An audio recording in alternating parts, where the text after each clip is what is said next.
Diego, o que é Nirvana? E o que tem a ver a banda com isso? Não é um conceito budista? Sim! Seja bem-vindo, seja bem-vinda. Esse aqui é o canal Budismo Descomplicado, onde eu, Diego, sempre vou trazer para você conceitos, dúvidas, perguntas e tudo mais relacionados ao budismo, de preferência na linhagem do budismo Nichiren, que é o que eu pratico, para que a gente possa cada vez mais compreender, entender que é fácil praticar no dia a dia e que você possa colocar no dia a dia e ser cada vez mais feliz, tá bom? Essa aqui é uma pergunta que eu estava vendo outro dia, né? Esse conceito de verdade, né? No budismo Nichiren talvez não se fale tanto, mas ele realmente tem uma frase, uma passagem ou outra que o Nichiren ele comenta. E quem não conhece esse conceito, né? Esse conceito, essa palavra, que inclusive tem um sutra só, né, chamado Sutra do Nirvana. Quem não conhece só talvez deva ter ouvido esse nome por causa de uma banda de rock dos anos 90, né? Que é muito boa, por sinal, tá? Não sei se você gosta de rock, eu gosto muito, né? Mas o Nirvana, e depois quando eu fui cada vez mais ligando uma coisa na outra, eu falei, caramba, e você vai falar comigo até o final se você concorda com isso ou não. Vamos lá. O que significa Nirvana? Nirvana, se você pegar a tradução literal, tem várias traduções, tá? Mas basicamente significa libertação, extinção do sofrimento, ou simplesmente apagado, como se fosse uma vela apagada, tá? Então vamos pegar esse começo aqui. Libertação do sofrimento, extinção do sofrimento, tá? Antes do próprio Shakyamuni ele atingir a iluminação, ele procurou justamente aprender algumas técnicas, né? Foi a primeira coisa que ele conheceu, foram as técnicas de ascetas, tá? Que eram um povo que eles buscavam ali uma experiência de quase morte. Então eles meditavam muito, eles praticamente não comiam, né? Viviam ali de greve de fome ali, comendo às vezes até um grão de arroz, um negocinho ali, e passavam dias, semanas sem comer, uma gota d'água ali para poder realmente sobreviver. Eles tinham uma experiência de quase morte, queria entender. Isso foi uma técnica que inclusive o próprio Shakyamuni ele tentou ali por uns 6, 7 anos e depois ele percebeu que não serviu para muita coisa, tá? Então foi depois disso que ele, né, foi buscar se recuperar tudo, e na árvore Bodhi ele fez uma meditação ali e tal, procurou também compreender de outras formas e aí sim ele atingiu a iluminação. Mas ele compreendeu que, né, ao longo de toda a sua vida, inclusive um dos últimos sutras que ele propagou foi o Sutra do Nirvana, ele entendeu que existe o sofrimento, como foi um dos primeiros ensinamentos dele. Todo mundo sofre. Estamos aqui para sofrer, né? Mas isso não é um fardo, isso faz parte da vida. E quando você supera justamente o sofrimento psicológico, psíquico e físico, você entra num estágio tão alto que você pode atingir justamente essa extinção do sofrimento, tá? É possível acontecer isso em vida? Raramente. E existem pessoas que podem chegar a esse nível, tá? Inclusive eram chamados de arhat, tá? É um termo usado para quem atinge esse nível em vida da extinção do sofrimento. Considerando a linhagem do budismo, hoje o budismo Theravada, né? Então quem viu já aqui tem um vídeo falando da primeira bifurcação, vamos dizer assim ali, do budismo Theravada com o budismo Mahayana. Então o Theravada ainda busca um pouco dessa parte para chegar no nível de Arhat. No Mahayana pode acontecer também, mas o foco já é outro, tá? Então ainda tem pessoas que conseguem, mas assim, na prática é muito raro uma pessoa que consegue. Por quê? O próprio Buda Shakyamuni ele fala que é um nível extremo de pureza dos pensamentos, de transgressão física e de mente também, tá? E psicológica. Então a pessoa que ela chega nesse ponto, realmente ela tá aqui, mas não tá aqui. Né? Tá aqui, mas não tá aqui. Então, ela transgrediu ali realmente todo o nível de sofrimentos psicológicos e físicos. O Buda atingiu isso, Mas, ainda assim, num conceito geral, mostra que quem atinge, né, esse nível de desapego, né, como eu posso dizer, desconexão com os sofrimentos físicos e psicológicos, ele conseguiu se encerrar na existência do universo, né? Ele atingiu o estado de Buda supremo, onde ele realmente, né, eliminou toda essa capacidade de sofrer, e ele, depois disso, quando ele morrer, ele se funde ao universo.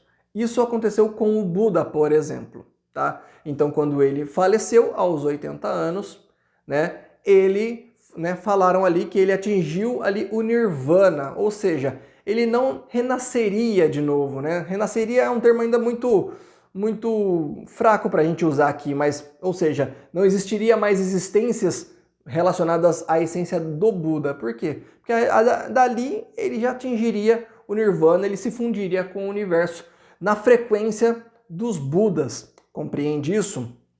Quando você chega nesse estágio, significa que você quebra o ciclo do samsara. Eu já falei algumas vezes aqui, no budismo Nichiren, a gente explica sobre os 10 estados de vida. Já expliquei que dos 10 estados de vida, do último, mais baixo, até o sexto, que é o de alegria, né? Então, inferno, fome, animalidade, ira, tranquilidade e alegria, é um ciclo vicioso, né? Nós passamos por todos os 10, mas esses 6 nós somos influenciados, né? Nós somos mantidos ali no nosso dia a dia, né? A nossa reatividade mais baixa.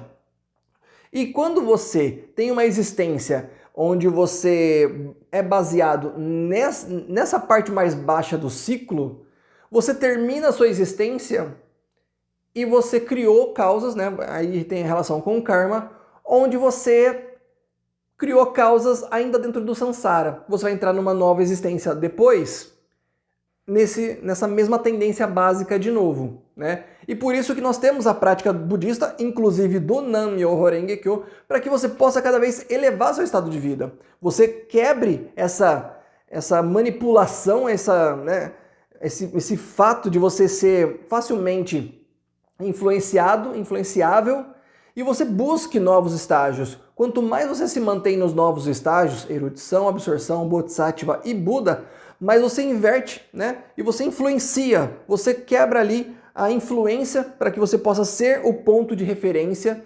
E quando você tem uma vida baseada nisso, quando você falece, né, você vai para o estado latente, mas ao você renascer, você está ali um passinho mais, né, um degrauzinho acima, vamos dizer assim, tá? Porque daí você, né, vai ter uma nova existência, com novas causas, com um karma melhorado, e provavelmente você vai estar de novo aqui, né? Nós passamos pelos 10 estados? Passamos pelos 10 estados. Porém, a tendência básica, e que se você não viu a live, né, o podcast que a gente fez sobre os 10 estados de vida, e até uma live antiga que eu fiz sobre os 3.000 mundos, a gente fala sobre isso, né? Quando você, então, sai dali, você começa a influenciar e você sai disso. Quando você quebra o ciclo do samsara, então você tem a tendência para você cada vez mais chegar perto do estado, né, de poder chegar no nirvana.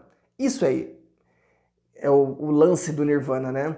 Então, quem chega no nirvana? Quem tem uma transgressão total, né, de quebra do samsara e desapego, né, das ilusões e dos apegos da vida, para que você possa realmente deixar de sofrer fisicamente e psicologicamente. É difícil? É difícil, porque o sofrimento faz parte, principalmente o sofrimento físico, né? Nós temos envelhecimento, nós temos doença de todos os tipos, né?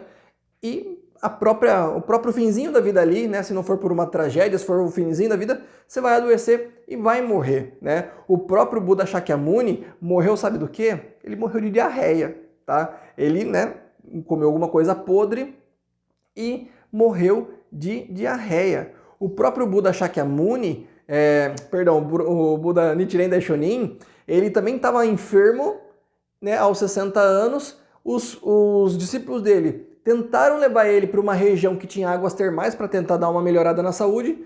Ele não aguentou, pararam numa cidade lá onde tinha os irmãos Ikegami e ele morreu na casa de um discípulo. E então, assim, todos nós sofremos, faz parte.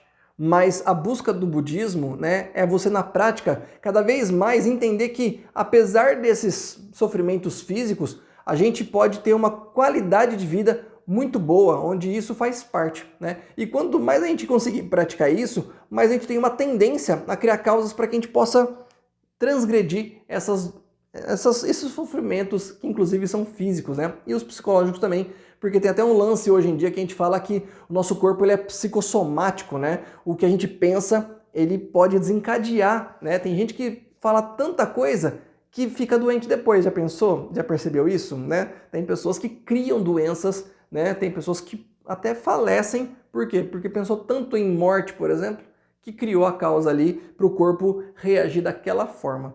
Então, quando a gente pensa no Nirvana, é isso. E aí eu fico pensando, né? Falei da banda. Poxa, a banda era muito boa, né? Modéstia à parte. Mas, poxa, o cara terminou de uma forma muito, né? O vocalista, ele era depressivo, ele se afogava em drogas, né? E inclusive terminou sua existência com um tiro na cabeça, pesado, né? Será que ele, através do nome, pensou inclusive em acabar com os sofrimentos? Isso ele poderia até ter pensado e poderia ter colocado como justificativa. Parece que ele deixou uma carta lá, enfim, não que ele justificou isso na carta, eu não sei o conteúdo, na verdade, não procurei. Mas, será que uma pessoa que tenta extinguir os sofrimentos físicos, ela realmente entra no Nirvana? Não, porque, pensando nos 10 estados de vida, uma pessoa que inclusive acabou com a própria vida, ela estava no estado de inferno.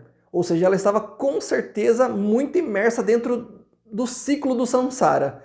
E ela criou uma causa para que numa próxima existência ela viva na tendência básica de novo do inferno. Ou seja, não vai ser muito legal, né? Aí a gente percebe justamente quando as pessoas nascem numa condição bem precária de vida, né? Uma condição de inferno mesmo. E algumas pessoas que têm essa tendência básica nessa existência de inferno. Faz sentido para você?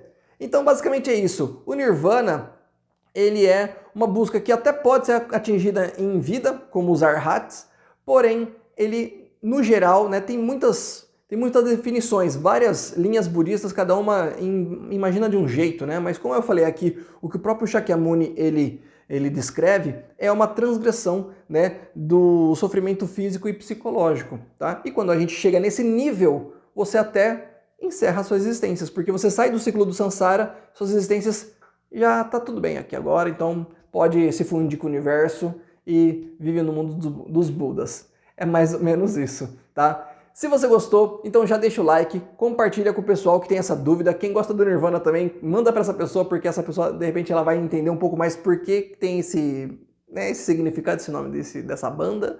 E se você gostou, deixa o like, compartilha com a galera, se inscreve no canal aqui, aperta o sininho e acompanha sempre cada vez mais aqui para a gente poder aumentar a nossa comunidade, tá certo? Muito obrigado por todo mundo que está acompanhando até agora e da minha parte é só. Tchau, tchau!